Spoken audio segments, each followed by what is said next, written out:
Buenos días, estimados alumnos. Como hemos estado viendo, estamos en la parte de repaso de lo que es el instrumento público y habíamos comentado que las escrituras se componen de proemio, de antecedentes y declaraciones, de cláusulas, que estas cláusulas pueden ser esenciales, pueden ser naturales y pueden ser accidentales, que las cláusulas esenciales son aquellas que no pueden variar en ningún tipo de contrato, en este caso en ningún tipo de escritura o protocolización. Las naturales son aquellas que pueden tener algún tipo de variación y las accidentales, que son aquellas que suplen a las naturales que se están cambiando. Tenemos lo que son los generales, que son todos los datos de los comparecientes, y tenemos las certificaciones y autorizaciones. ¿Qué vamos a certificar? En la propia escritura se va a certificar las generales de las personas. Se va a certificar, el notario se va a cerciorar de que la persona cuenta con capacidad legal para contratar y obligarse, que es de notorio que no cuenta con algún tipo de incapacidad, ya sea natural o ya sea civil. También el notario va a certificar que le fue leída la escritura, le fue explicado el valor y contenidos legales de la misma y que el propio compareciente está ratificando y firmando de conocimiento. También vamos a tener lo que son las autorizaciones. Las autorizaciones son de dos tipos, que ya lo hemos estado platicando en clase. Nada más es un repaso. Tenemos las autorizaciones preventivas, que se dan al momento de la firma del instrumento, y las autorizaciones definitivas, que las va a hacer el notario al momento del pago de los impuestos federales, ya sean impuestos sobre la renta, ya sea IVA. En el caso de que no se pague impuesto federal en ese instrumento, entonces se autorizará al momento de la firma, de la autorización, de la propia autorización preventiva. Se hace también la autorización preventiva. Y bueno, nos vamos al artículo 93 de la Ley del Notariado, que es el artículo que nos va a desarrollar lo que nosotros ya teníamos desarrollado en este esquema que acabo de comentarles. Ahí nos los va a dar el desarrollo. Yo les suplicaría que ustedes realicen el ejercicio de ubicar el artículo y párrafo o inciso del artículo, fracción del artículo, con la estructura que ya les di. Eso lo íbamos a hacer en clase. Ahorita pues yo les suplicaría que ustedes lo hagan. Vamos tal vez a cambiar la forma de realizar el examen, porque bueno, para mí es importante que ustedes puedan lograr acreditar la materia de una manera tal que aprendan, pero no sea tan complicado para ustedes el pasar la materia.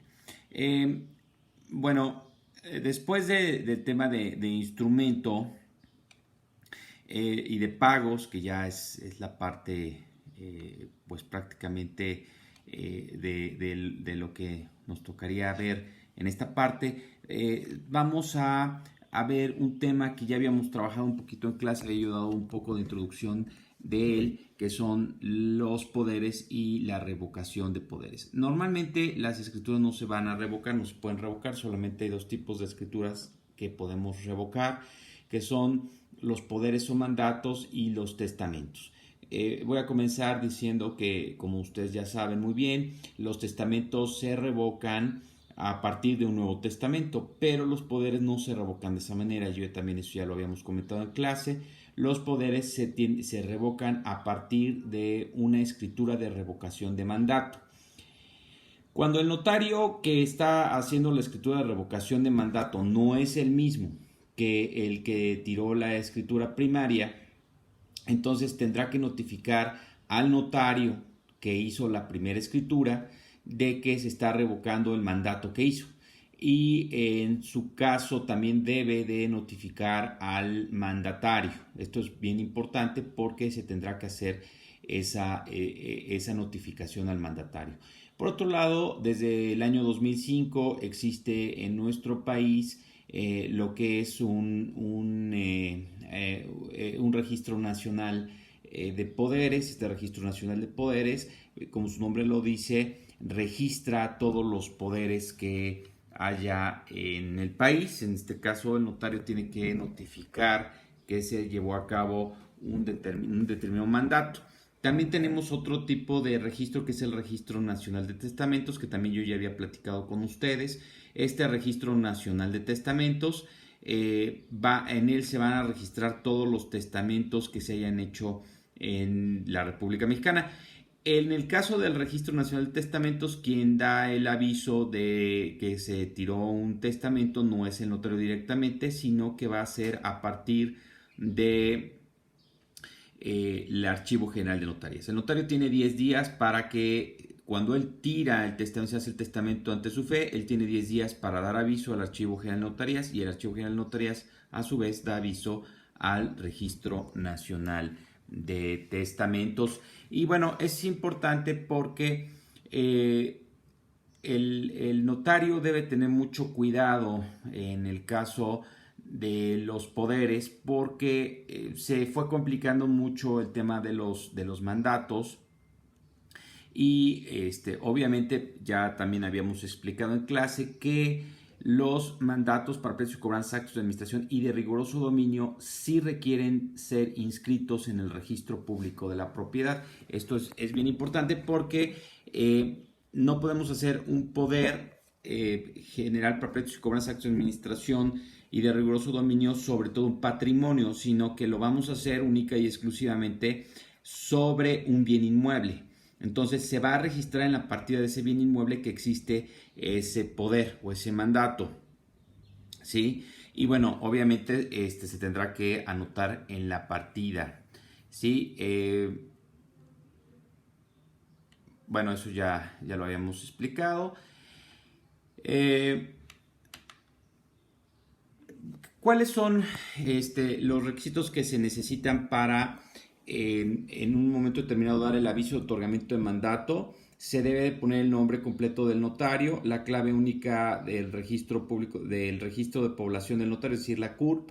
Se debe de señalar con qué carácter está actuando el notario, en este caso si es titular, si es auxiliar, si es suplente o si es asociado. El número de su notaría pública, el distrito judicial al que pertenece el notario, la fecha de elaboración, el número de instrumento, el número de volumen, el lugar de otorgamiento, el nombre completo de los contratantes. Tratándose de personas jurídicas, pues obviamente tiene que señalar su denominación o razón social. Cuando se trata de personas físicas, pues el género de los contratantes, el CURP de los contratantes, la nacionalidad de los contratantes, el tipo de mandato, si es especial, si es general, si es para precios y cobranzas, si es para actos de administración, si es de riguroso dominio, cualquiera de ellos, y las facultades que se están otorgando al mandatario.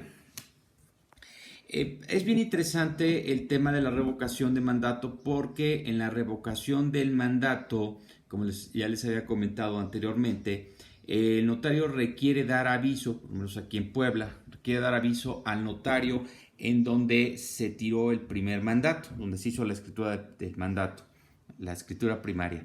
Y es interesante porque el notario, en el caso de la notificación a la persona a la que se le va a revocar el mandato, tiene que seguir los procedimientos establecidos tanto en la ley del notariado como en el Código de Procedimientos Civiles del Estado. Es decir, va a actuar como si fuese un actuario de juzgado. Tiene que hacer el señalamiento primero al notario público de la escritura primaria.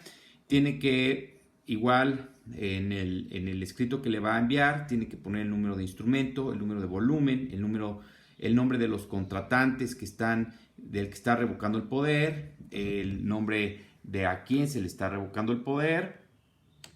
Y bueno, los jueces en un momento determinado tienen obligación de verificar. Esto es bien importante porque a veces se trata de hacer mínimo el valor de un mandato, pero los mandatos son bien importantes. Nosotros cuando estemos en la notaría, cuando seamos notarios o en su defecto cuando somos abogados litigantes, que esto es sí muy importante, debemos verificar que realmente los poderes tengan implícitas las facultades que se señalan para realizar el acto jurídico o la personalidad suficiente y bastante para poder litigar en un determinado juicio. Si no se tiene, pues inclusive pues se puede perder el procedimiento que se esté llevando, ¿no?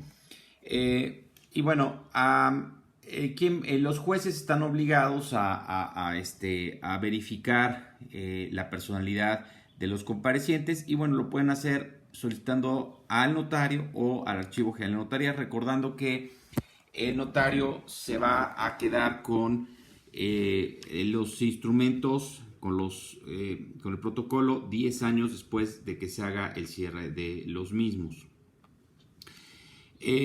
Igual el tema de testamentos, se tiene que dar aviso al Archivo General de Notarías, ya les había yo comentado. Y bueno, es importante porque pues prácticamente le da seguridad jurídica a quien está tirando el testamento y a la gente que va a heredar.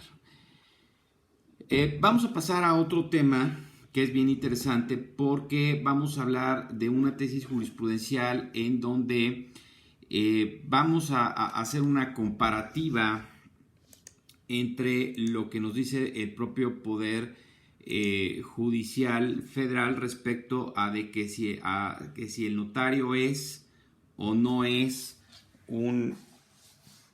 una autoridad. Vamos a ver para qué casos sí es autoridad para el Poder Judicial y en qué casos no es autoridad para el Poder Judicial.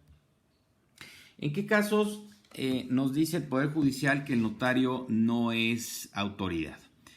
Y bueno, nos dice que les doy el número de registro por si lo quieren ustedes buscar en el JUS, es el 2020-413 y nos dice que se desprende en el juicio de amparo que tiene por objeto resolver toda controversia que se suscite por normas generales, actos o omisiones de autoridad que violen los derechos humanos reconocidos y las garantías otorgadas para la protección de la Constitución. Ok, nos dice, los notarios públicos al tramitar sucesiones extrajudiciales, sean testamentarias o legítimas, no pueden ser considerados como autoridades responsables equiparadas. Esto es bien importante porque en este caso no se consideran como autoridades para efectos del juicio de amparo. Lo anterior es así porque sus actuaciones no establecen una relación de subordinación respecto a los particulares, pues únicamente dan fe de la situación jurídica generada a partir de la muerte del decuyus y de los actos jurídicos que celebran los herederos legatarios y albaceas, ya sea entre ellos o con terceros. Y no emiten actuaciones unilaterales que creen, modifiquen, transmiten o extingan derechos y obligaciones, puesto que son de carácter declarativo. 3. No generan nuevas situaciones jurídicas, dada la función de la fe pública que les es delegada por el Estado. En ese caso en particular, los notarios no son considerados autoridades, pero vamos a ver en qué parte el Poder Judicial sí nos dice que son considerados como autoridades, que esto es bien importante porque pues de ahí partimos de que el notario para temas de amparo es diferenciado dependiendo de la acción que haya realizado, del acto jurídico en el que haya intervenido. Entonces es bastante interesante porque pues prácticamente hay una diferencia de lo que nos dice el Poder Judicial Federal respecto del notario en cuanto a su actuación como autoridad o no autoridad.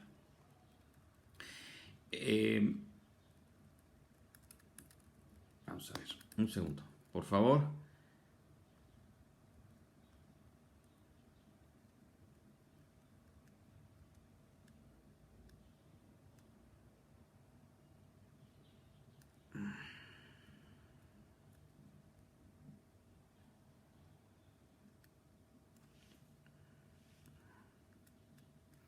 Bueno, los notarios tienen otros casos en donde sí se pueden considerar como autoridad. Ahorita se las busco.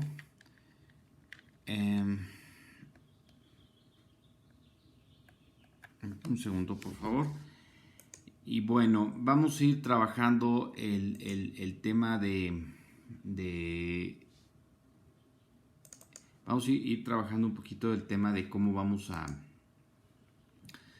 a calificar esta parte de la materia. Les había dicho que íbamos a hacer un examen de un caso práctico.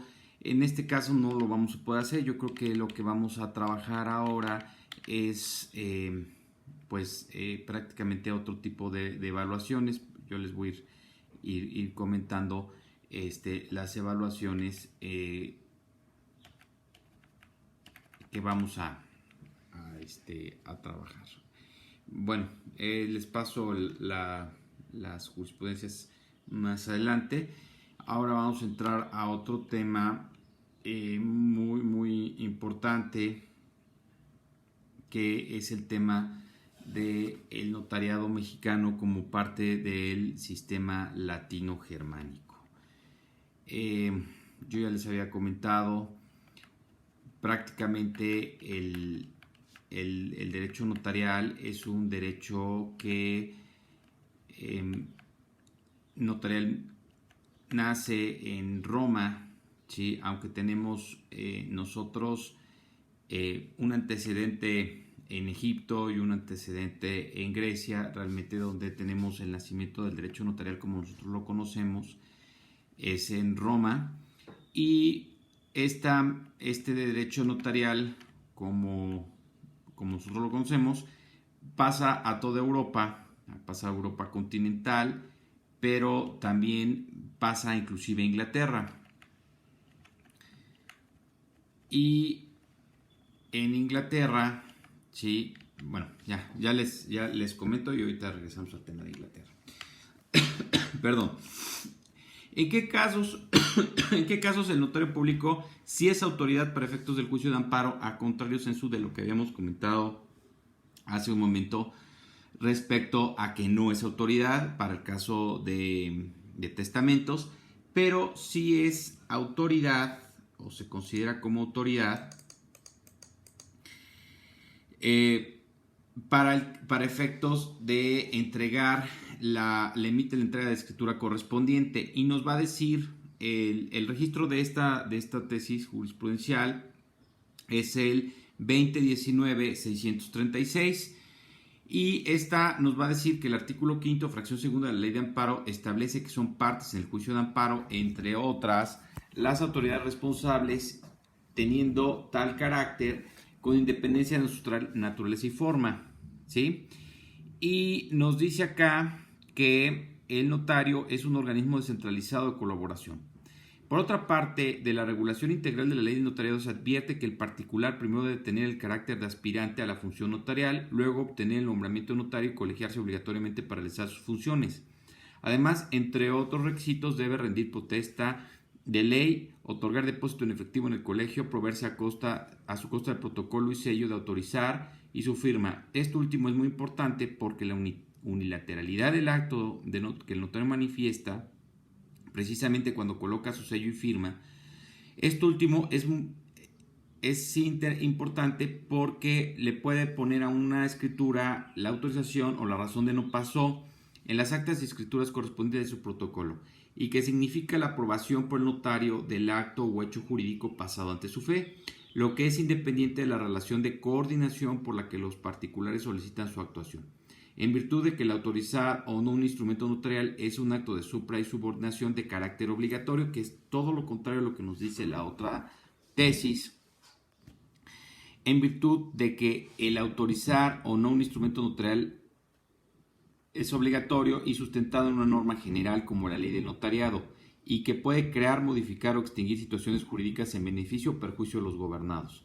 Además, el acto impugnado es equivalente a un acto de autoridad porque, si bien el notario es en un principio contratado por el particular para dar fe de un acto o hecho jurídico, lo cierto es que su actuación central es autorizar o no con sello y firma el instrumento notarial respectivo, para lo cual no incide en la voluntad del particular, pues no obstante que el notario fue contratado, puede no autorizar la escritura o el acta correspondiente. Y desde esa óptica, esta está actuando frente al particular en un plano de supra o a subordinación, dado que este último tiene que acatar la decisión unilateral del notario de autorizar o no el instrumento, lo que lleva a cabo con apoyo de una normativa general, que es la ley del notariado, por sí y ante sí, sin necesidad de que alguna autoridad homologue su determinación con un efecto de imperium, porque su decisión está investida de fe pública, que originalmente corresponde al Estado, quien se la delega, y con la consecuencia de que esta autorización de la escritura del acta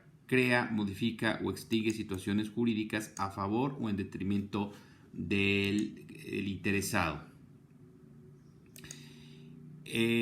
Estas notas distintivas se actualizan en la especie porque el notario autorizó la escritura y la consecuencia jurídica era escribirla en el Instituto de la Función Registral y entregar al comprador el testimonio correspondiente, pero si no lo hace, es una omisión equivalente a un acto de autoridad y por ende impugnable en juicio de amparo. En ese caso, el notario sí es considerado como autoridad.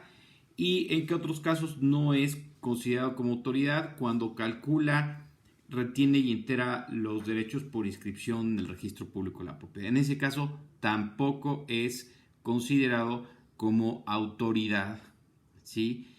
Aunque, bueno, ahí a mi percepción y punto de vista, pues el notario tiene una responsabilidad que le da la propia ley. La propia ley el Código Fiscal de la Federación, como un corresponsable de las obligaciones en el pago de los impuestos.